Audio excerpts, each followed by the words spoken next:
ये जो वृंदावन है ना, इसी वृंदावन के पास में एक गांव है जहां के मुखिया हैं ब्रखवान, पत्नी का नाम है कीर्ति। इनकी पुत्री कौन है? जोर से बोलो। हाँ? हाँ? वृंदावन के पास जो गांव है जहां के मुखिया ब्रखवान है, ब्रखवान की लाडली जो का नाम क्या है? राधा। बोले राधा रानी की। तो जैसे कि नंद और यशोदा जी के यहाँ भगवान आए ब्रज में इतना आनंद, वैसे ही श्रीमती राधा रानी जो पधारी हैं ब्रखवान और कीर्ति के यहाँ। जैसे मोहिनी मूर्ति मिली है नंद और यशोदा को, वैसे ही सुंदर सी छवि प्राप्त हुई है। किसको? ब्रखवान और कीर्ति जी को। सुंदर सा गांव है बरसाना, और उसी बरसाने के मुखिया ब्रखवान, जिनकी पुत्री का नाम है राधा रानी, जो स्वयं शक्ति है, आदि शक्ति है। ये राधा रानी वास्तव में भगवान श्री कृष्ण की शक्ति ही थी। कृष्ण और राधा को अलग किया जाए तो अलग है ही नहीं। जो कृष्ण राधा को सिर्फ मनुष्य समझते कि राधा कृष्ण की प्रेमिका है, राधा के प्रेमी कृष्ण है, सिर्फ इस प्रकार की भावना राधा कृष्ण के प्रति रखते हैं, वो बड़े मूर्ख हैं भैया। कृष्ण और राधा को जो अलग, अच्छा अलग प्रेम का जो स्वरूप है वो श्री कृष्ण और राधा ही है। प्रेम में कोई अलग होता ही नहीं है, प्रेम में तो सिर्फ एक ही होते हैं। क्योंकि जिस प्रेम में तुम और मैं हो वो प्रेम नहीं है भैया, वो प्रेम नहीं जिसमें तुम और मैं हो।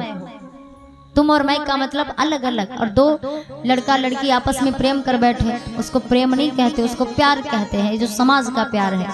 पर श्री कृष्ण और राधा का जो प्रेम है ये प्रेम अलग नहीं है, एक ही है। समझ लीजिए जो प्रेम होता है ना, इस प्रेम ने एक रूप लिया हो कृष्ण और श्री राधा रानी का। समझ लीजिए कृष्ण ही प्रेम की भाषा परिभाषा सिखाने के लिए एक रूप बना लिए हो, जो रूप है श्रीमती राधा रानी का। और भी शास्त्रों में लिखा है जो राधा रानी है ये और कोई नहीं, श्री शंकर जी देवादिदेव महादेव ही राधा बन करके आए। राधा बन करके भगवान शंकर आए हैं।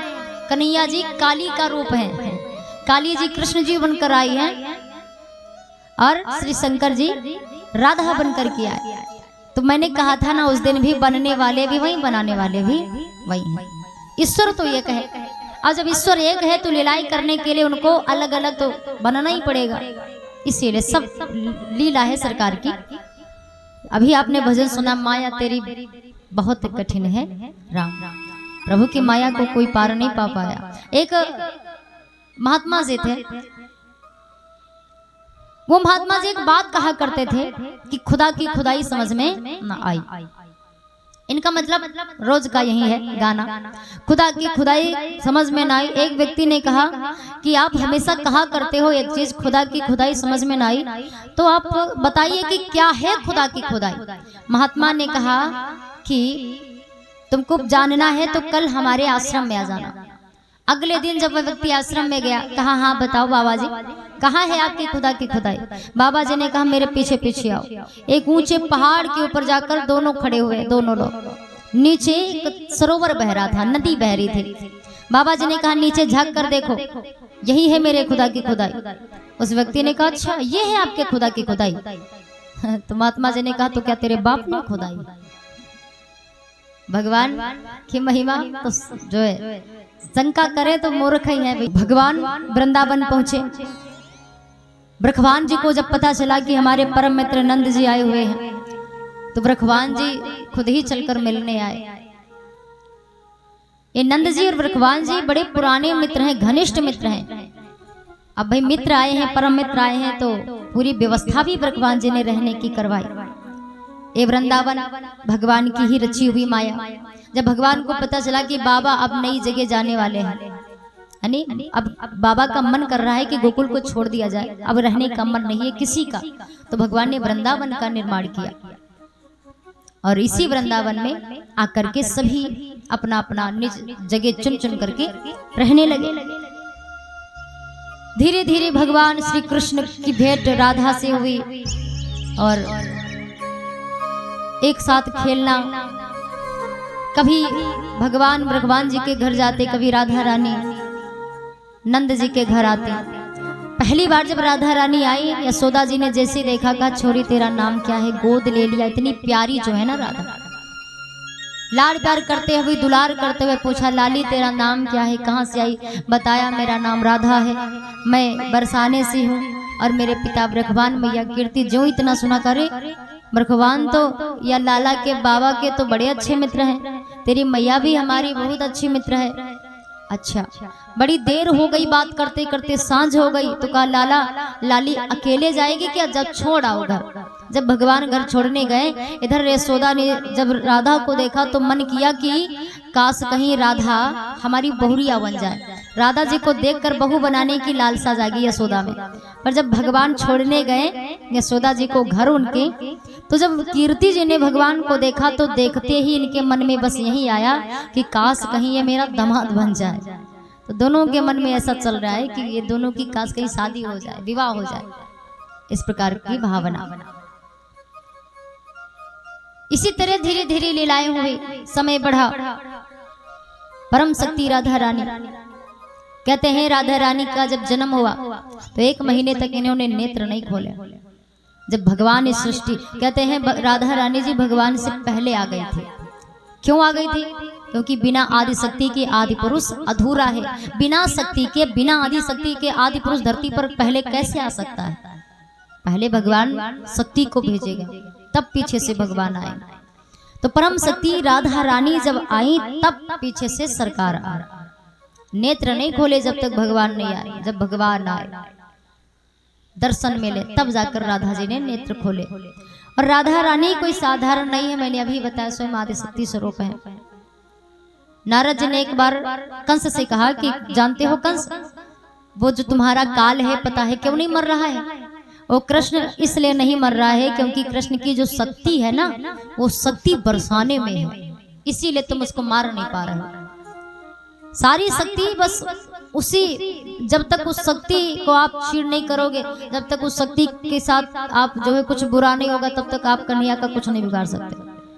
तो कंस को लगा कि अब चलो देखते हैं कौन है शक्ति। तो शक्ति है कौन? राधा रानी। नारद जी ने बताया ब्रह्मवान की बेटी जो राधा है वो वही है कृष्ण की शक्ति, इसीलिए तुम कृष्ण का कुछ बुरा नहीं कर पा रहे।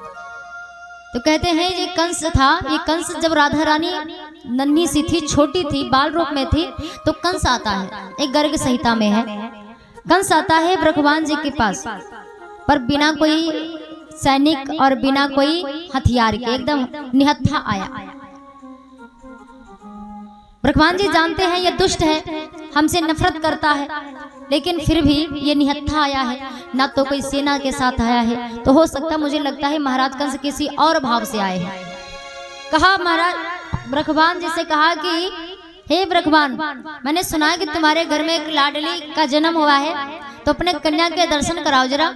उसने सोचा था कि अभी नन्ही सी है ना, जब वो बड़ी हो जाएगी तब तो उस कृष्ण को मारने में बड़ी दिक्कत होगी, अभी नन्ही सी है, तब मैंने इतने बलवान भेजे, कुछ नहीं हुआ, तो क्यों ना कृष्ण की शक्ति को ही मार डाला जाए।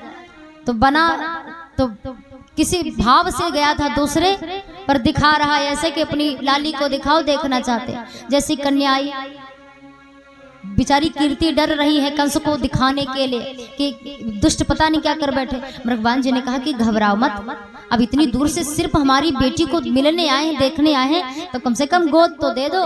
कीर्ति ने जब कंस को गोद दिया तो बातें करता जा रहा है और धीरे धीरे करके राधा रानी के गले तक अपना हाथ पहुंचाया। और जैसे हाथ गले तक गया तो इसने गला दबाने की कोशिश करी राधा रानी का कि गला दबा दूंगा, मर जाएगी। जैसे ही गला दबाना चाहा, वैसी राधा रानी ने ऐसी लात मारी, ऐसी लात मारी कि सीधे मथुरा में जाकर गिरा। तब से कंस बहुत डर रहा है, बहुत डरता है कि बताओ जब अभी नन्ही सी है, लात मारी, मैं मथुरा में गिरा, तो बड़ी होगी तो क्या दशा होगी। जब राधा जी बड़ी हो गई तब भी एक बार आया था राधा को मारने, तब राधा रानी ने सखियों से कह करके कंस को बंदी बना लिया था। बंदी बनाकर साड़ी पहनाई, बिंदी लगाई, लाली लगाई, और 1 महीने तक बरसाने में गौशाले का जो गोबर है ना गायों का, वो गोबर ढोवाया 1 महीने तक। अब भाई बिना राजा के मथुरा की राजगद्दी सब सुनी पड़ी। नारद जी ने बताया कि तुम अपने महाराज को देश विदेश ढूंढ रहे हो, और वो तो नई नवेली दुल्हन बन करके मथुरा वो बरसाने में गोबर ढो रहे।